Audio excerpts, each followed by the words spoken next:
नमस्कार शेतकरी मित्रांनो, आज आपण आलेलो आहे ब्रह्मपुरी ह्या गावामध्ये, तालुका जिल्हा परभणी।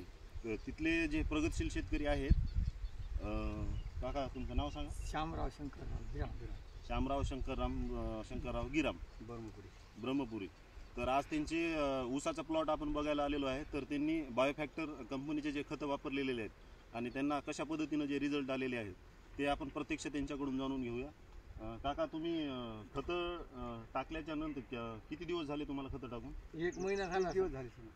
30 दिवस झाले।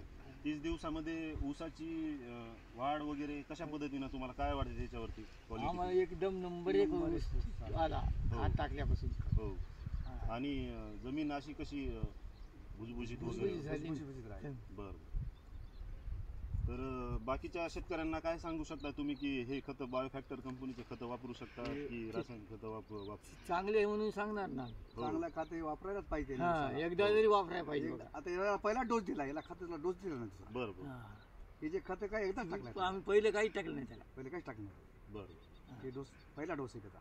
चालते। आणि ऊसाची वाढ वगैरे पण चांगली वाढ म्हणजे एका महिन्यामध्ये किती झाला बघा ना, इतकाच होता त्या खत टाकलं त्यावेळेस। हो, इतकं कमरा इतकाच होता खत टाकलं। आणि एका महिन्यामध्ये एवढी वाढ झाली, झाला तुम्हाला 1 महिन्यामध्ये एवढी वाढ झाली की डोक्याच्या वर गेला ऊस। हो, आता तुम्ही साक्षरच्या पाहिले ना, हो, ते डोक्याच्या वर गेला ना ऊस।